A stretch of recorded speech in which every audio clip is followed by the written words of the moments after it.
Ya, assalamualaikum warahmatullahi wabarakatuh. Selamat pagi adik-adik SMAN 1 Pesanggaran, khususnya kelas 10 ya ini ya. Pertama-tama saya ucapkan selamat atas diterimanya adik-adik di SMAN 1 Pesanggaran.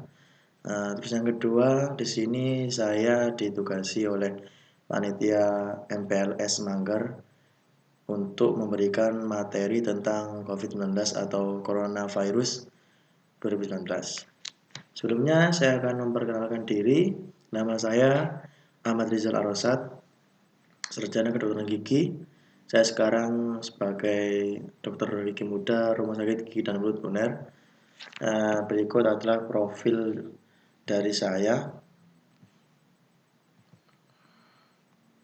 Saya lahir di Banyuwangi 7 Januari 1998. Saya Islam, alamat di Mulyo Asri Sumber Mulyo.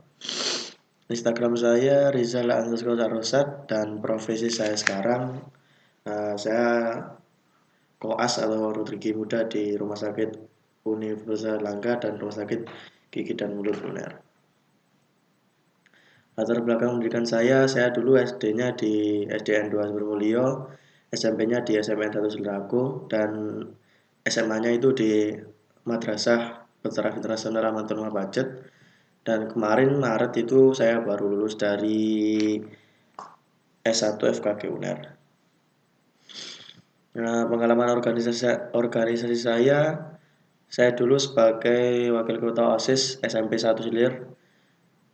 Terus saya ketua divisi kerohanian Islam, Wana Inspirasi Santri Nurul Ummah. Terus di perkuliahan itu saya PSDM-nya Himpunan Alumni Amantul Ummah dan juga PSDM PMI Bulan Sabit Merah Indonesia, sebuah organisasi kesehatan kayak Palang Merah. Terus yang terakhir kemarin baru lengser itu saya sebagai presiden UKM Seni Religi Universitas Erlangga. Prestasi saya pernah menjuarai OSN Matematika terbaik 4 waktu SD. Terus saya juga pernah juara 3 Festival Seni Religi Brawijaya.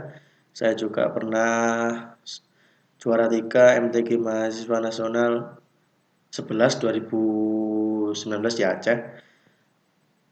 Terus saya pernah menjadi ketua panitia Kebiar Seni Religi Erlangga dan ketua bakti sosial pemeriksaan gigi gratis di Pondok Pesantren Bungah dan juga Tambak Beras Jombang. Pekerjaan saya, pengalaman kerja saya itu hanya sebagai freelance aja ya. Biasanya sebagai MC, sebagai penyanyi juga, video audio editor, training of trainer, wedding organizer atau show organizer dan lain-lain. Ya, pokoknya freelance lah intinya. Kalau weekend-weekend aja saya biasanya kerja sampingan. Langsung saja kita ke materi pengenalan tentang COVID-19 ya, atau coronavirus yang telah ditetapkan menjadi pandemi global oleh WHO dan juga oleh Kementerian Kesehatan juga ditetapkan sebagai bencana nasional. Nah, ini saya ambil PPT-nya dari dosen saya, Dr. Konsulan Arif Bakhtiar dan juga Dr. Alfian Nur Rasid, spesialis paru. Nah, COVID ini penyakit yang sangat unik dan juga mempunyai gejala klinis atau gejala yang bisa kita jumpai itu ya kayak bersin, flu influenza, kalau bahasanya orang Jawa itu gergesi, terus gak enak di tenggorokan, biasanya gitu. Emang COVID ini gejalanya sangat khas, biasanya ada batuk, pilek, dan sebagainya, terutama menyerang saluran pernapasannya. Tentunya kita tidak bisa membayangkan kalau misal di seluruh kota di dunia ini tertutup atau lockdown ya. Aktivitas ekonomi juga merendah, aktivitas pendidikan seperti sekarang juga dilakukan secara daring yang bisa membosankan juga. Tapi mau tidak mau kita sedang menghadapi suatu pandemi global yang memang harus kita lalui bersama, bergotong royong supaya bisa keluar dari pandemi ini. Menteri Kesehatan Bapak Dr. Terawan juga sudah berupaya semaksimal mungkin mencegah bulan Februari Maret beliau sudah melakukan hal-hal yang sangat kuratif atau pencegahan preventif dari terjangkitnya virus corona di Indonesia. Kan pertama kali ada di Wuhan, China virus ini. Pak Terawan ini sudah melakukan yang terbaik untuk Indonesia, namun ya namanya juga penyakit ya, bisa datang kapan saja. Ini wabah di masa lalu. Jadi wabah itu nggak hanya terjadi 2019 ini atau 2020 ini, dulu-dulu juga ada wabah di masa lalu. 1918 itu ada flu Spanyol sekitar ribuan orang atau 18.000 ya kalau nggak salah terkonfirmasi terkena flu ini. Dulu masih fasilitas kesehatan masih rendah dan juga belum secanggih sekarang tentunya. Juga ada MERS, AIDS, dan lain-lain. Nah, perlu kita ketahui biomolekulernya seperti ini. Ada Coronaviridae dan Orthomyxoviridae, dua keluarga virus yang berbeda namun ada kesamaan di satu familinya. Ini influenza pandemi dan ini yang kedua ini SARS-CoV, MERS-CoV atau COVID yang 19 ini yang bawah ini. Bentuk dari molekul anatomi biologi molekulernya.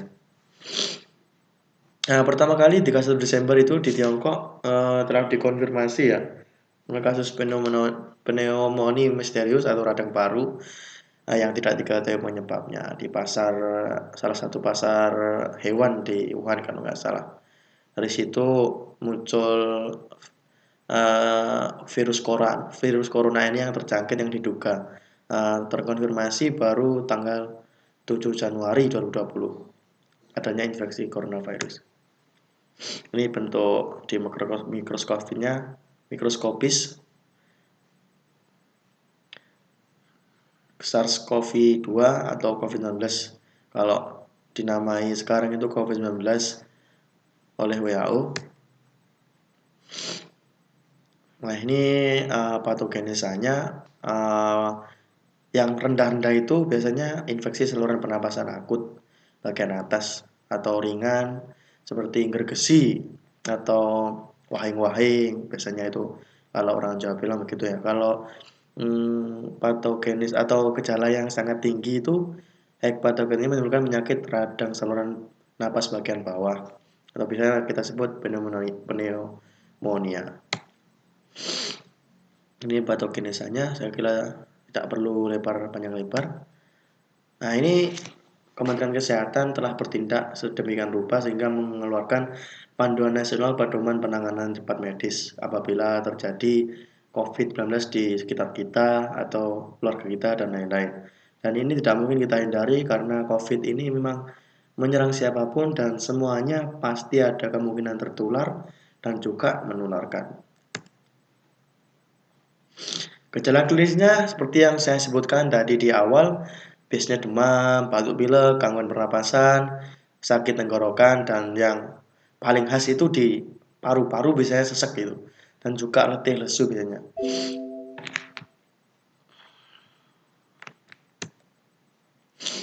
Nah, mendeteksi dini COVID-19 pasien orang dengan gejala infeksi saluran pernapasan akut, demam batuk, pasien atau orang dengan tanda dan gejala pneumonia, dan yang terpenting itu pasien setelah pulang dari luar kota atau telah melakukan kontak dengan orang yang terkena gejala-gejala COVID seperti itu ya.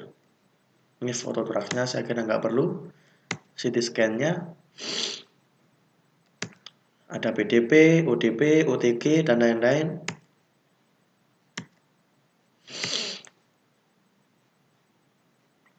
Untuk tes konfirmasi kasus COVID-19 ini ada PCR, ada rapid test, ada swab test, dan yang pertama dilakukan biasanya rapid test ya. Rapid test itu pemeriksaan sampel darah biasanya. Dia memeriksa antigen atau antibodi apakah dia terpapar virus atau enggak. Biasanya kalau reaktif itu langsung dilakukan swab test atau pengambilan spesimen dari dalam nasofaring kalau bahasa kedokterannya dari dalam hidung.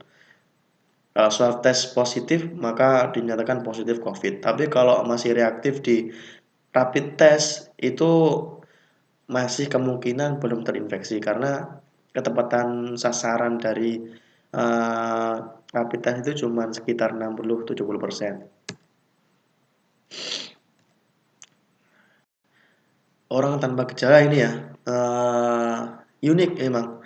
Biasanya kan ini virus corona memang menyerang dengan pada orang-orang dengan yang mempunyai gejala penyakit yang lain, misal gula darah atau kencing manis, tekanan darah tinggi itu biasanya mudah terserang. Atau anak-anak biasanya yang mungkin sistem kekebalan tubuhnya memang belum begitu tinggi dibanding orang dewasa umur 20 sampai 30 tahun. Tapi tidak menutup kemungkinan orang remaja dewasa itu terkena karena kadang tidak menunjukkan gejala atau asimptomatik kalau bahasanya. Tapi ya itu tadi kita harus saling menjaga satu sama lain agar bisa terlindung dari virus corona ini. Ini gejala ringannya ada demam lebih dari 38 derajat Celcius, batuk, nyeri tenggorokan, ada gejala sedang. Nanti bisa dibaca sendiri di atau di screenshot ya, PPT ini nggak apa-apa.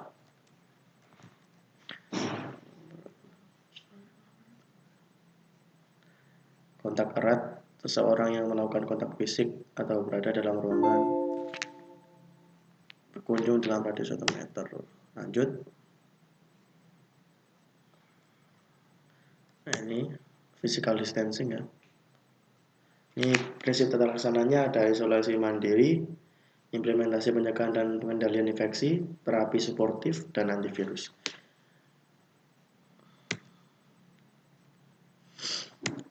Lanjut. Next.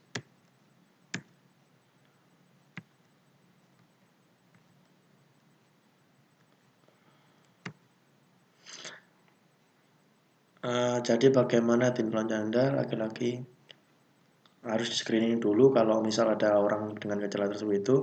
Jika fasilitas tersedia rapid test, gejala ringan, isolasi diri dengan edukasi kuat. Kita beranjak ke akhir, ini peta persebaran COVID di Banyuwangi yang bertanggal hari ini ya, berakhir tanggal Selasa tanggal 12 ini ada positif 39. Ini di Silarakung ada 2, Bangu ada 3. Nah ini kan emang sangat virulensinya sangat tinggi, makanya harus kita cegah sedini mungkin. Melihat peta persebaran yang semakin meningkat jumlah kasus positifnya. Kesimpulannya, ini COVID-19 merupakan penyakit yang disebabkan oleh virus dengan gejala umum radang pada saluran pernafasan dengan gejala flu, panas, demam, batuk, dan lain-lain. Siapapun, usia berapapun berpotensi untuk tertular dan menularkan. Ini yang paling penting. Dan yang terakhir, harus menerapkan perilaku hidup bersih dan sehat, memakai masker, menjaga jarak, meningkatkan imunitas agar kita tidak terkena atau minimal tidak menularkan kepada yang lain. Saya kira itu saja dari saya. Mungkin kalau ada pertanyaan atau belum ada yang belum jelas bisa DM saya di Instagram Rizal_Arosat dan juga di WA saya 085 235 333329. Terima kasih sebelumnya. Mohon maaf bila ada kata yang salah. Cukup sekian. Billahi taufiq wal hidayah. Wassalamualaikum warahmatullahi wabarakatuh.